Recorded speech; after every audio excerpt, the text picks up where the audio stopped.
La vez pasada comenzamos, mis hermanos, el estudio de los últimos versículos de la carta a los hebreos.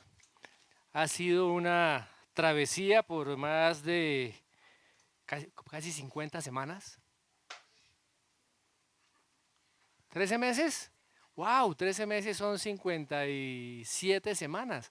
Ya llevamos más de un año estudiando la carta a los hebreos y hoy llegamos al final.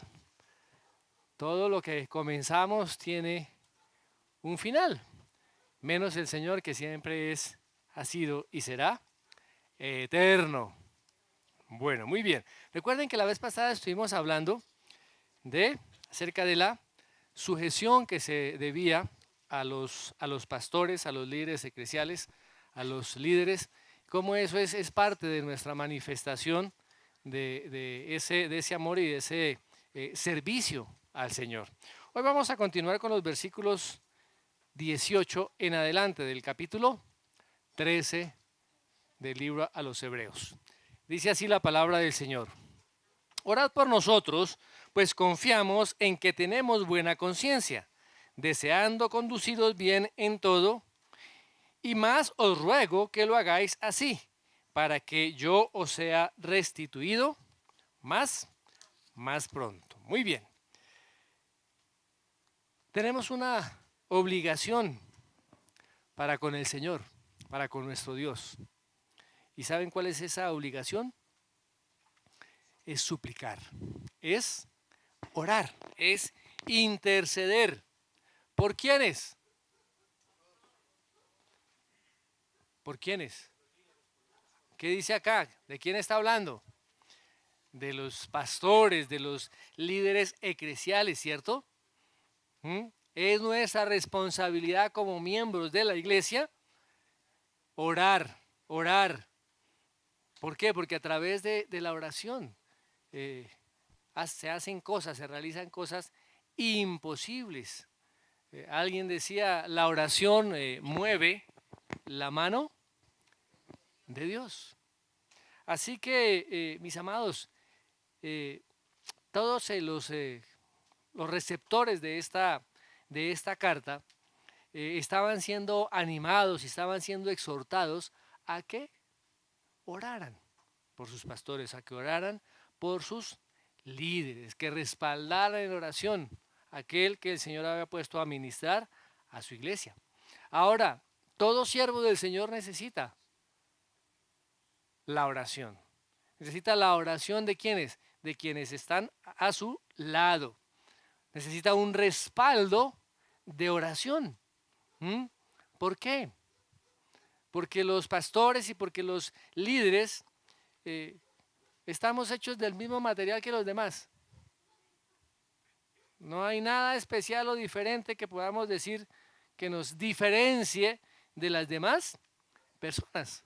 Pecamos, tenemos debilidades, limitaciones, a veces no vemos todo el panorama, hay algunos puntos ciegos y tenemos necesidades como todas las demás personas. Pero tenemos una mayor responsabilidad y por cuanto se tiene esa mayor responsabilidad, hay mayor presión del enemigo. Cuando el enemigo derriba a un líder, cuando el enemigo derriba a un pastor, no solamente afecta a esa persona, sino a todas las personas que están a su lado, a todas esas personas que lo están siguiendo.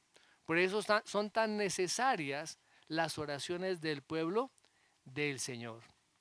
¿Para qué? Para que los líderes, para que los pastores podamos ser más eficientes en la labor y en la tarea que el Señor nos ha encomendado. Miremos lo que dice el apóstol Santiago allá en su carta, en el capítulo 3. Santiago capítulo 3, verso 1. Dice: hermanos míos, no os hagáis maestros muchos de vosotros, sabiendo que recibiréis un mayor juicio, un juicio más severo. Fíjense que la responsabilidad es mayor, la responsabilidad es mucho más grande. Y los líderes y los pastores a veces enfrentamos tentaciones a un nivel mayor que el resto de los creyentes. Porque Satanás sabe que si le apunta a la cabeza, pues va a dañar todo el cuerpo. ¿Mm? Él tiene estrategias para socavar, para dañar, para hacer caer en tentación y en pecado a estos pastores y a estos líderes.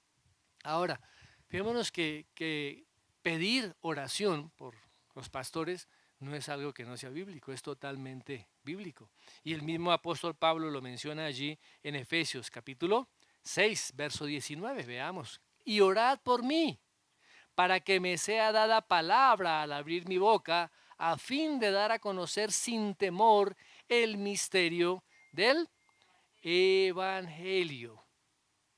Si Pablo necesitaba, mis hermanos, la oración del pueblo, ¿cuánto más nosotros, pastores común y corrientes, líderes común y corrientes, necesitamos que el pueblo esté orando e esté intercediendo a favor nuestro? Ahora, dice la palabra que el escritor de Hebreos dice: yo tengo buena conciencia, dice ahí en el versículo 18, ¿cierto? Orad por nosotros, pues confiamos en que tenemos buena conciencia. Anhelaba, quería conducirse bien en todo, no es que fuera orgulloso. Estaba diciendo: mira, hasta donde yo sé, he hecho la tarea, he hecho la labor que el Señor me ha encomendado, aunque no ha sido pues, en la totalidad, pero lo que he hecho, lo he hecho con fidelidad. Lo he hecho con fidelidad. Así que no solamente necesitaba las oraciones del pueblo, sino que también las merecía.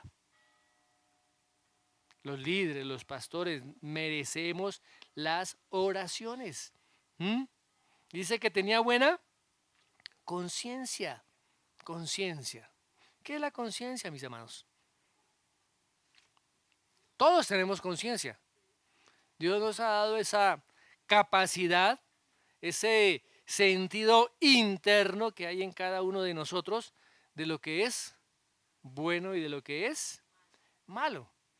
Pero en las personas del mundo esa conciencia está corrompida. Veamos lo que dice el apóstol Pablo a Tito. Tito capítulo 1,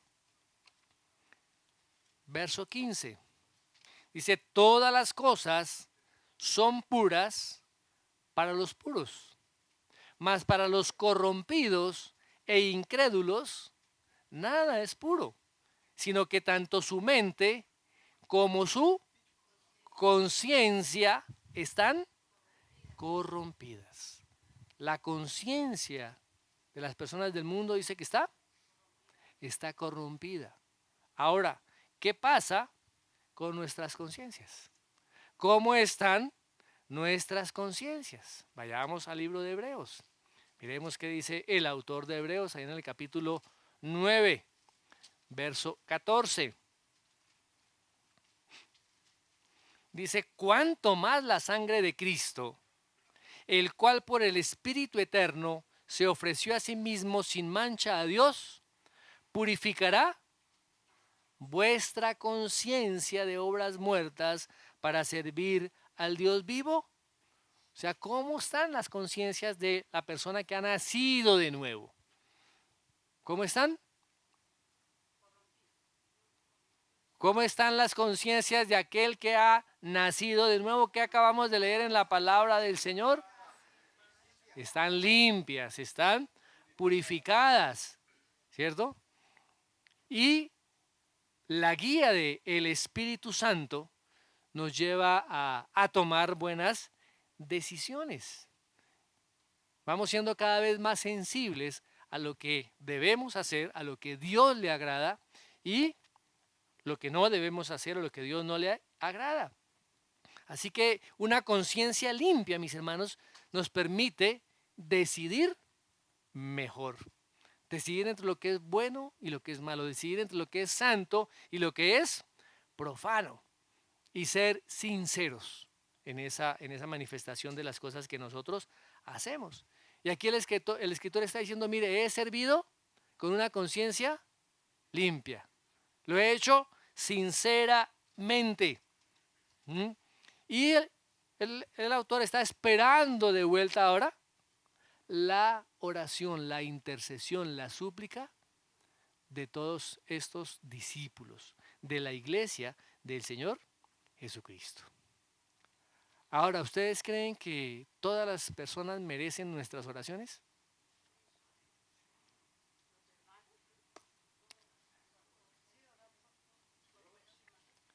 ¿Qué piensan? Si usted una persona va y le dice, hermano o pastor, ore porque es que yo me voy a separar de mi esposa y quiero que el Señor me muestre cuál será mi nueva esposa. ¿Sí? Entonces, ¿cómo es el asunto? Mis amados hermanos, no todas las personas merecen nuestras oraciones. A veces dedicamos tiempo a orar por cosas que no están dentro de la voluntad de Dios. ¿Mm? Y tenemos que mirar qué es lo que realmente merece nuestra oración. Cosas que van en contra de la voluntad de Dios ni siquiera merecen ser contempladas. ¿Mm? Si una persona, escúcheme bien, si una persona nos pide oración, debemos saber qué es lo que está pidiendo y debemos entender si es realmente la voluntad de Dios. Acordémonos que el tiempo de oración es un tiempo precioso, es un tiempo en que debemos aprovechar al máximo y usarlo de una manera cuidadosa, de una manera sabia, no hablando cualquier cosa y pidiendo por cualquier cosa. Ahora, esta oración no solamente es merecida, sino que también es necesaria. ¿Mm? Necesaria. ¿Por qué necesaria? ¿Por qué creen ustedes que necesitan los pastores y los líderes la oración? Bueno, para que el poder de Dios esté obrando a través de los pastores y líderes. Sí, muy bien, ¿qué más? Para que los guarde, los proteja de la tentación, de todas las artimañas del enemigo. Y fijémonos que aquí dice para ser restituido más pronto. No sabemos, y no menciona aquí la carta, por qué el autor tuvo que alejarse, que apartarse de este grupo de hermanos a quien iba dirigida la carta. ¿Mm? Pero él dice, anhelaba regresar, anhelaba estar con sus hermanos. ¿Mm? El apóstol Pablo también tenía siempre ese deseo. Miremos lo que le dice a los hermanos en Roma, en el capítulo 15. Versos 30 y 31. Dice, os ruego, hermanos, por nuestro Señor Jesucristo y por el amor del Espíritu, que os esforcéis juntamente conmigo en vuestras oraciones a Dios por mí. Oren por mí, intercedan por mí, para que sea librado de los que son desobedientes en Judea y que mi servicio a Jerusalén sea aceptable a los santos. Hay personas que están en contra de la labor de los pastores, de los líderes. Aquí en este caso Pablo menciona a, a los desobedientes que estaban en Judea. Se oponían al ministerio de Pablo. ¿Cuántos afuera se oponen al ministerio de los pastores, al ministerio de la iglesia? Por eso es que es necesario, mis hermanos, que la iglesia esté orando, esté intercediendo para que lo librara. Estaba pidiendo a Pablo lo librara de este grupo de hermanos y para que él tuviera la libertad de poder estar predicando, sirviendo al pueblo del Señor. Ahora, tenemos que entender que Dios es soberano. Dios es soberano. Pero la oración hace posible cosas que de otra manera serían imposibles. ¿Cómo les parece eso? ¿Cómo andamos en nuestra oración diaria, en nuestra relación y en nuestra comunión con Dios? ¿Mm? Ahora, como hijos de Dios y como cristianos, tenemos que también evaluar nuestra relación con los demás. Evaluar primero nuestra relación con Dios, pero también evaluar nuestra relación con los demás. Cómo vivimos para Dios, cómo nos comportamos también en medio de los demás. Son dos cosas que tenemos que tener, debemos tener en cuenta. Y tenemos el ejemplo del Señor Jesucristo. El ejemplo de Cristo. Miremos un poquito algunas cosas de ese ejemplo del Señor Jesucristo. Porque Él es nuestro ejemplo supremo. No hay mayor ejemplo que Él. Por eso necesitamos conocerlo, ¿no? Lo que cantábamos en la mañana, ¿cierto? Quiero conocerte cada día más, estar allí en tu presencia, quiero adorarte. ¿Mm? Y es necesario conocer al Señor a través de la escritura, a través de la oración, a través de nuestra relación personal con Él. ¿Queremos aprender a amar? ¿A quién debemos ir?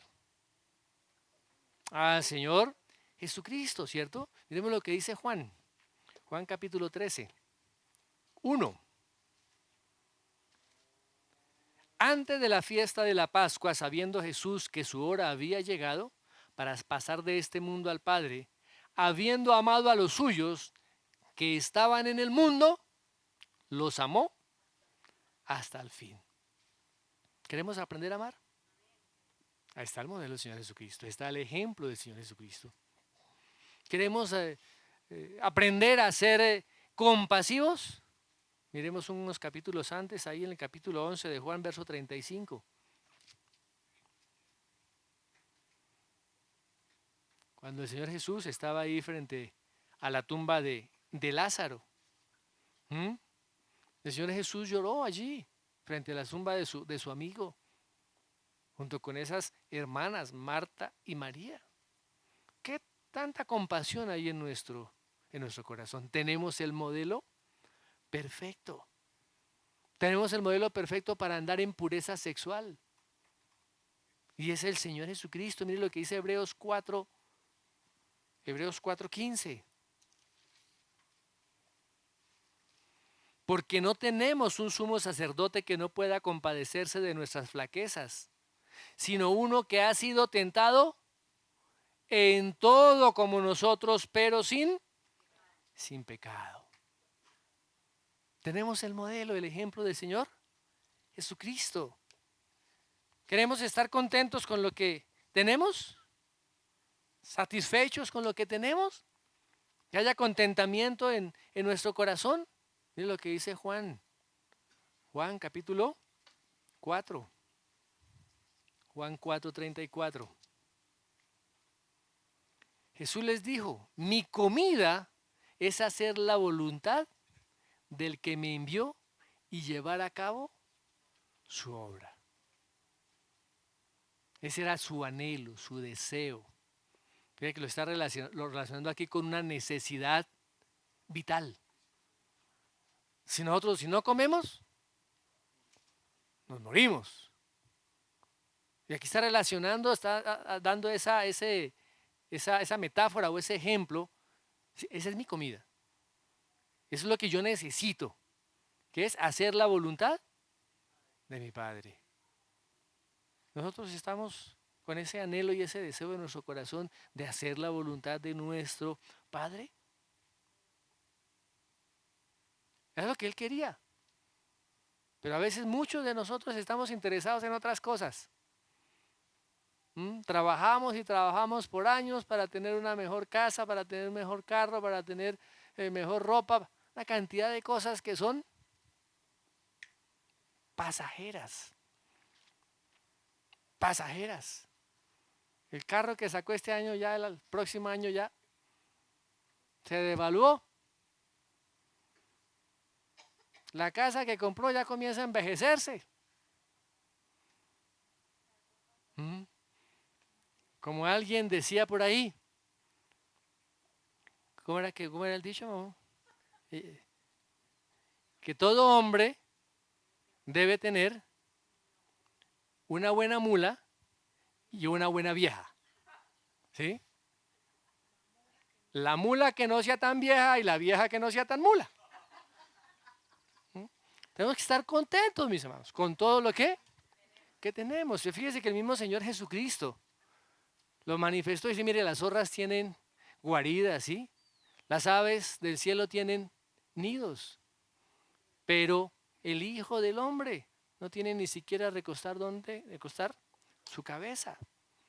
Y él estaba feliz, contento. El gozo, la presencia del Padre estaba en él. El Espíritu Santo en él. Dios mismo. ¿Por qué a veces nos atraen tanto las cosas? Ahora no significa eso que no debamos tenerlas. Son cosas que Dios nos da. ¿Para qué? Para disfrutarlas y para bendecir a las personas que están al lado nuestro. Si ustedes miran con cuidado el libro de Santiago, cómo Santiago les habla directamente y fuertemente a los ricos. Ricos que se han enriquecido a costa del salario, del pago de sus empleados. Ricos que han hecho fortunas robándole las tierras, robándole las propiedades a los débiles. Y que han gastado ese dinero, ¿sí?, en sus placeres, dice allá la palabra, en sus deleites, desordenadamente. Y viene un juicio terrible porque el Señor dice, aullad y gritad ustedes los ricos. Toda esa riqueza se va a convertir en moho, en óxido. Todas sus ropas van a ser comidas por las polillas. Y próximamente viene el juicio porque el tiempo está cerca. Tenemos el modelo, el Señor Jesucristo. Ahora, podemos ver modelo de firmeza, de entereza en Cristo, que no cedió ante la tentación, allí en el desierto, tentado en todas las áreas de su vida y se mantuvo firme. ¿Queremos aprender cómo estar separados del mundo? Recordemos la oración que el Señor Jesucristo hizo. Allí en Juan capítulo 17, versos 15 y 16, dice, no ruego que los quites del mundo, sino que los guardes del mal. No son del mundo como yo. Yo no soy del mundo, yo tampoco soy del mundo. Mis amados, ¿queremos aprender de sacrificio? Hay muchos que dicen, es que yo me he sacrificado toda la vida por usted. Algunos padres les dicen a sus hijos, yo me he sacrificado años de mi vida por usted, para que sea alguien, para que estudie, para que aproveche el tiempo. Pero sabemos que el sacrificio perfecto, ¿quién lo hizo? Lo hizo el Señor Jesucristo. Dice que se entregó a sí misma como ofrenda y sacrificio a Dios, en olor fragante, dice allá en Efesios capítulo 5, verso 2. ¿Queremos aprender su misión? Pues aprendamos del Señor Jesucristo. Miremos lo que dice Marcos 14:36. Es totalmente contrario a lo que dice el mundo, ¿cierto? Hoy en día el mundo dice, no, ¿por qué tenemos que sujetarnos? Tenemos es que reclamar nuestros derechos y hacer lo que queremos. El libre desarrollo de la personalidad. Qué engaño tan terrible. Marcos 14:36. ¿Ya todos? ¿Qué dice? Y decía, Abba Padre, para ti todas las cosas son posibles. Aparta de mí esta copa, pero que no se haga lo que yo quiero, sino lo que tú quieras. La voluntad del Hijo totalmente rendida al Padre. ¿Queremos aprender de su misión? Miremos a Jesucristo, mis amados hermanos. ¿Queremos saber de oración? ¿Queremos saber de súplica? Estudiemos el capítulo 17 de Juan. La oración y la súplica delante del Padre. Muy bien, veamos los versículos 20 y 21. Dice, y el Dios de paz que resucitó de los muertos a nuestro Señor Jesucristo, el gran pastor de las ovejas, estamos en Hebreos capítulo 13, verso 20, por la sangre del pacto eterno, os haga aptos en toda buena obra, para que hagáis su voluntad, haciendo Él en vosotros lo que es agradable delante de Él por Jesucristo, al cual sea la gloria por los siglos de los siglos. Amén. Esta es una palabra de bendición, una tremenda palabra de bendición. Ahora, tenemos el ejemplo del Señor Jesucristo, pero con el solo ejemplo no vamos a poder seguir su ejemplo. ¿Por qué? Porque solos y en nuestra carne no lo vamos a poder hacer. Por eso necesitamos, mis amados, hacer lo que dice aquí en este versículo. ¿Qué dice? ¿Qué está diciendo el versículo? Primero necesitamos conocer la voluntad de Dios. ¿Qué es lo que Dios quiere? Necesitamos conocer la doctrina de la palabra, conocer el evangelio, para no comenzar a construir con cosas que no son. Nuestra vida se construye es a través de la palabra del Señor. El apóstol Pablo a los corintios les dice, ojo, ustedes pueden construir con hojas, con heno y con hojarasca, pero eso será probado por fuego. ¿Y ustedes saben qué le pasa al fuego cuando es aplicado a la madera, al heno y a la hojarasca? Todo esto se aviva y se quema todo. Él dice, construyan con oro, con plata y con piedras preciosas. El oro está representando la gloria del Señor. La plata, la obra del Señor Jesucristo. Y las piedras preciosas, la obra del Espíritu Santo. Entonces, es Dios mismo en nosotros. Dice la palabra que Él es el que pone el querer como el hacer por su buena voluntad. Por eso es que dice Dios, que el Dios de paz nos haga aptos. Él es el que nos capacita. Él es el que nos hace aptos ¿para qué? ¿Qué dice ahí? Para toda buena obra. Obras que son o van de acuerdo con la voluntad de Dios. Así que Dios nos da su palabra, Dios nos da sus instrucciones, su moral, su ética, pero también Él nos da el poder para poder, perdónenme la redundancia, para llevar una vida acorde a lo que Dios quiere, a la altura que Dios quiere.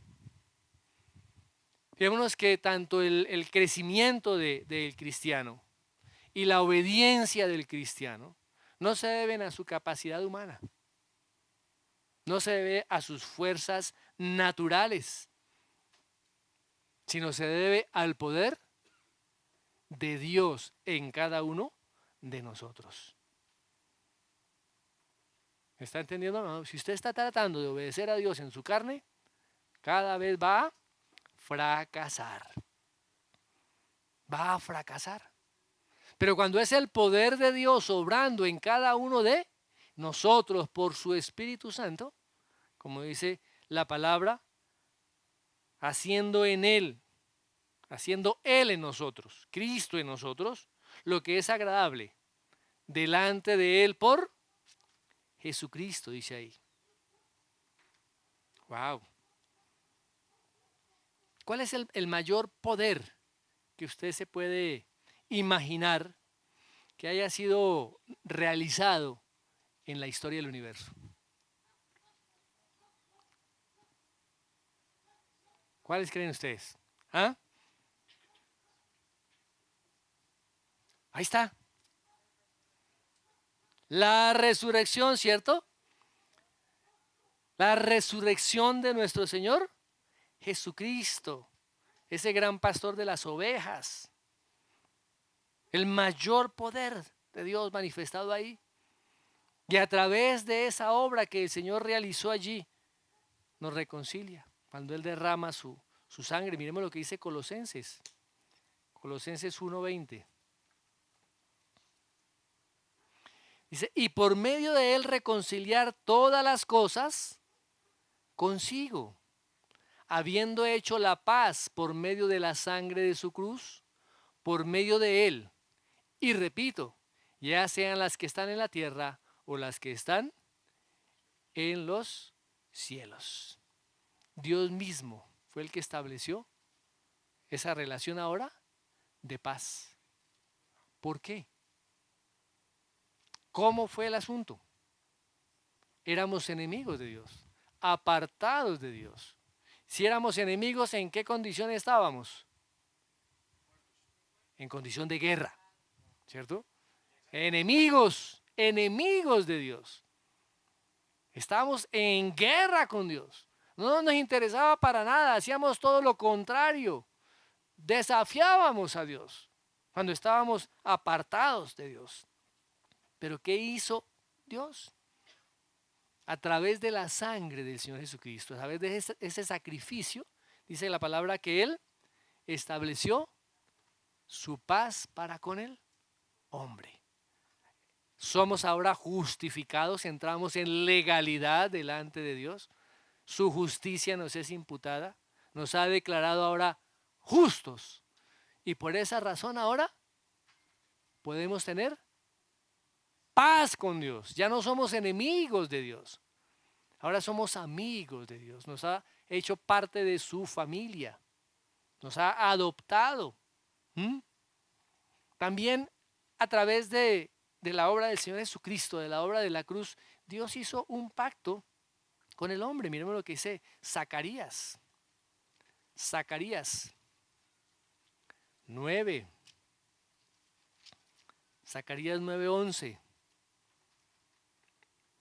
Y en cuanto a ti, por la sangre de mi pacto contigo, he librado a tus cautivos de la cisterna en la que ya no hay agua, por la sangre. Ahora podemos beber del agua. ¿Quién es el agua? El agua viva. El mismo apóstol, el mismo profeta Jeremías también dice, miren, ustedes han hecho cisternas rotas, han hecho, aquí los llamamos aljibes o pozos, ¿sí? Que no retienen agua. Ese es el esfuerzo humano, esa es la capacidad humana. Pero fíjese cómo a través de Jesucristo, a través de ese pacto eterno, ahora Él nos provee el agua y Él mismo es el agua. Miremos lo que dice Ezequiel. Ezequiel, el profeta Ezequiel, en el capítulo 37, versículo 26. Y haré con ellos un pacto de paz. Será un pacto eterno con ellos. Y los estableceré, los multiplicaré y pondré mi santuario en medio de ellos para siempre. Así que la sangre de nuestro Señor Jesucristo es inmensamente poderosa. A diferencia de los sacrificios del viejo pacto, del pacto antiguo. Y esa sangre satisfizo la justicia y las demandas de Dios. Y lo resucita de los muertos. Así que es ese poder de Dios que capacita al cristiano para poder vivir la vida cristiana. Es ese mismo poder que resucitó a Cristo de los muertos, el que ahora está en nosotros. Tenemos que entender eso. El mismo poder que resucitó a Cristo de los muertos ahora está obrando en nosotros. ¿Para qué? Porque hay muchos que piensan, el poder de Dios está en mí, es para levantar muertos, para detener vientos, ¿para qué está ese poder de Dios en mí? Para hacer su voluntad. Para hacer su voluntad, mis amados hermanos. Lo que el apóstol Pablo le decía ya a sus hermanos en Corinto en el capítulo 3. Segunda de Corintios. Segunda de Corintios, capítulo 3. Versículo 5. Dice, no que seamos suficientes en nosotros mismos para pensar que cosa alguna procede de nosotros. ¿Qué está diciendo el apóstol Pablo? En nosotros no hay nada que podamos nosotros hacer para darles a ustedes. No somos suficientes, no somos capaces, no somos competentes. Pero mire lo que sigue diciendo. Sino que nuestra suficiencia, como dicen otras versiones, nuestra competencia, ¿cómo dicen otras? En otras versiones, ¿cómo dice? Suficiencia, competencia. ¿Alguien tiene otra versión? Nuestra capacidad proviene de Dios. Entonces, ¿qué debemos hacer nosotros? ¿Cómo nosotros contribuimos a que ese obrar y ese poder de Dios se manifieste en nosotros? ¿Qué tenemos que hacer? Tenemos es entregarnos, mis amados. Ese es abrir ese canal de nuestra voluntad, abrir ese corazón y permitir que el poder de Dios obre en cada uno de nosotros para hacer su voluntad. Miremos lo que dice 2 de Corintios 9. 2 de Corintios 9:10. Dice, y el que suministra semilla al sembrador y pan para su alimento, suplirá y multiplicará vuestra sementera y aumentará la siega de ¿qué? La siega de vuestra justicia. Por eso el apóstol decía, tenemos que ocuparnos en nuestra salvación con temor y temblor, mis amados. Porque es Dios quien produce en nosotros el querer, ¿cómo? Como el hacer.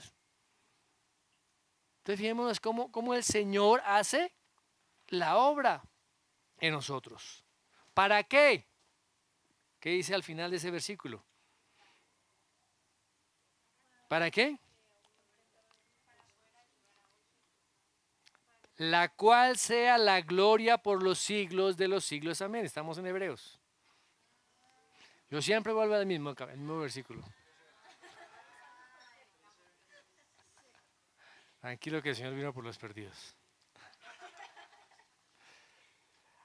El cual sea la gloria, al cual sea la gloria por los siglos de los siglos. Amén. Qué bueno. Veamos el versículo 22, 23, 24 y 25, que es la recta final de esta carta tan tremenda, mis hermanos. Dice, os ruego, hermanos, que soportéis la palabra de exhortación, pues os he escrito brevemente. Sabed que está en libertad nuestro hermano Timoteo, con el cual, si viniera pronto, iré a veros. Saludad a todos vuestros pastores y a todos los santos. Los de Italia os saludan. La gracia sea con todos vosotros. Amén. El autor de esta carta, mis hermanos, le está dando una característica a su escrito. ¿Cómo la llama? Una palabra de exhortación. También en el libro de los Hechos se habla de palabra exhortación cuando se va a predicar el evangelio. Así que esta carta a los hebreos, mis amados, es un llamado urgente, es un llamado, una exhortación, una súplica, ¿cierto? ¿Para qué?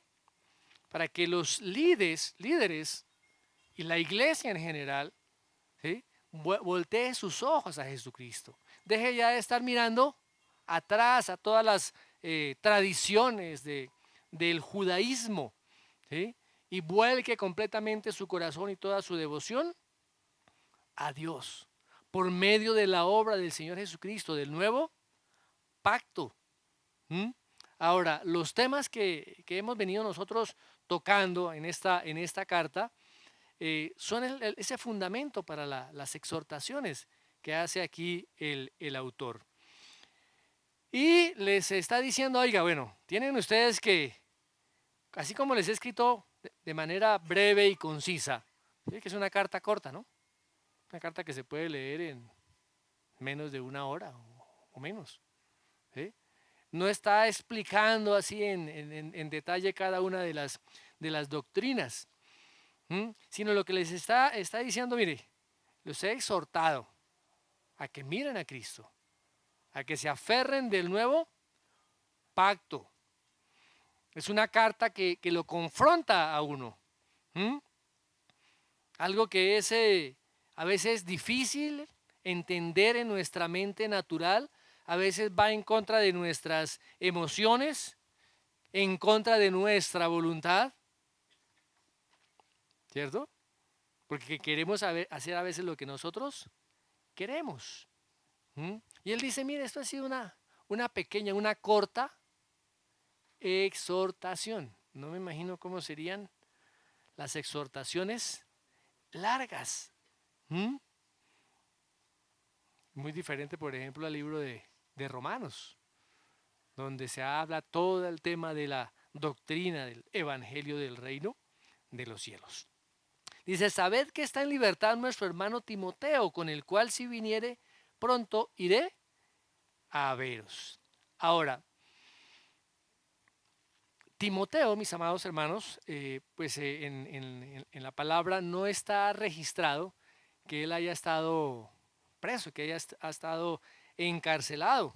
Pero él dice, mire, ya está en libertad nuestro hermano Timoteo. Entonces, no podemos nosotros aquí ponernos a especular. Ahora, pero tampoco es sorprendente, así como el apóstol Pablo estuvo muchas veces en prisión por predicar el evangelio, también es posible que Timoteo también estuviera en algunas ocasiones preso. Y cuando la fe de Timoteo estaba como tambaleándose, estaba como flaqueando, es cuando Pablo le escribe su segunda carta para animarlo, para que soporte la persecución, para que no tema frente a las circunstancias en que él está viviendo, sino que siga firme y que siga adelante. Muy bien. Ahora, la parte final, versículo 24, dice, saludad a todos vuestros pastores y a todos los santos. Los de Italia os saludan. Fíjense que aquí ya los lectores habían recibido la exhortación de obedecer a sus líderes, como lo vimos la vez pasada, de sujetarse a sus líderes. Ahora le dice, bueno, saluden a todos esos líderes y saluden a todos los santos. Tiene que haber comunión, tiene que haber relación en la iglesia de Cristo. Yo no puedo pretender ser parte de la iglesia cuando no me relaciono con los hermanos. Nuestra relación es una relación de fraternidad, donde se manifiesta el amor de Cristo. No puedo pretender venir a la iglesia, simplemente alzar mis manos, cantar, adorar y chao. No conozco a nadie. No, en la iglesia nos vamos relacionando. En la iglesia nos vamos conociendo. En la iglesia comenzamos a manifestar el amor de Cristo. En la iglesia nos vamos puliendo, ¿cierto? Ay, a veces esos hermanitos que, ay, Dios mío, que son un complique, ¿cierto? Nos parecen. Es que mire lo que me dice, mire lo que me hace, no me saluda, aquello, lo otro. En todos lados hay de eso. Gracias a Dios. Gracias a Dios. ¿Por qué? Porque Dios nos está preparando, nos está puliendo. Y aquí el saludo también va para los ancianos. Recuerden que el apóstol le decía, establezcan ancianos en los diferentes sitios por donde van enseñando la palabra del Señor. Muy bien. Aquí hay una frase que dice, los de Italia os saludan. Puede indicar dos cosas. o que ellos cuando escribieron la carta, el autor de esta carta estaba en Italia, o que había algún grupo de hermanos de Italia que estaban también con él. Puede tener esas dos interpretaciones, no podemos afirmar que ninguna de las dos sea la única, pero eso no tiene ningún problema. Y termina la carta diciendo, la gracia sea con todos vosotros. Ay, qué conclusión tan tremenda. Sencilla, ¿cierto? Pero poderosa. Está diciendo, orando prácticamente para que la gracia de Dios sea con todos los lectores, con todos los receptores de su carta. Miremos qué dice Tito, el apóstol Pablo a Tito, en el capítulo 3, Tito 3:15. Todos los que están conmigo te saludan, decía el apóstol Pablo. Saluda a los que nos aman en la fe. La gracia sea con todos vosotros. ¿Quién es el que da la gracia? Dios. El Señor Jesucristo. Él es el que derrama de su gracia sobre cada uno de nosotros. Qué bendición tan grande. Porque la gracia del Señor es la mayor bendición que nos ha podido dar. Su gracia, su favor, manifestada a través del Evangelio, de la obra que el Señor Jesucristo realizó por nosotros. Y aquí, mis hermanos, llegamos al final de esta tremenda carta. Los que no han escuchado las otras prédicas, los animo a que entren a YouTube. Esas las hemos, todas las hemos subido a YouTube. Pueden buscar por Montesión Sogamoso y ahí encuentra todo el orden de las prédicas desde el capítulo 1, versículo 1 hasta el capítulo 13, verso 25, que es el que estamos terminando hoy. La palabra siempre nos edifica, la palabra siempre nos reta, la palabra nos anima, la palabra nos corrige, la palabra nos redarguye, la palabra nos hace crecer, la palabra nos lleva al arrepentimiento, la palabra nos lleva a conocer cada día más de Cristo. Por eso es necesario, fundamental, que nosotros estemos estudiando cada día la palabra de Dios, estudiando su palabra y estando en comunión con el autor de esta preciosa carta. Todo esto que hay aquí, los 66 libros, son la carta de amor que Dios nos ha escrito. Y tenemos que estar leyendo lo que mi amado dice, lo que nuestro amado dice, lo que nuestro amado quiere. Y como el Señor nos ama, Él nos exhorta. Y como vimos en el capítulo, no me acuerdo cuál, 12, dice que Él nos exhorta porque nos ama. Amén. Ha sido un camino largo, un camino de desafíos, un camino de sacudidas, un camino de retos, y hoy llegamos al final de esta preciosa carta. Señor, te damos gracias porque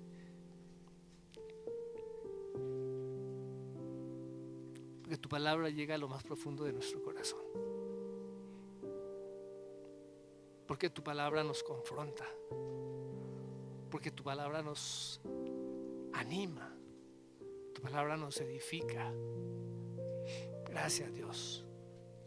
Rogamos que nuestros entendimientos sean abiertos a la luz de tu palabra, a la luz de tu evangelio, para que cada día podamos conocerte más, para que cada día podamos anhelarte más y más, y para que nuestras vidas den ese fruto de justicia, Señor, que tú anhelas en cada uno de tus hijos, en cada uno de tus siervos.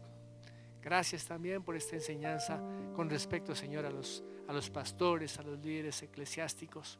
Gracias, porque es nuestra responsabilidad también estar ahí en la brecha por cada uno de ellos, aquellos que nos han compartido la palabra, aquellos que han dedicado, Señor, su tiempo para instruirnos, para orientarnos, para aconsejarnos, para llevarnos a los pies de Cristo.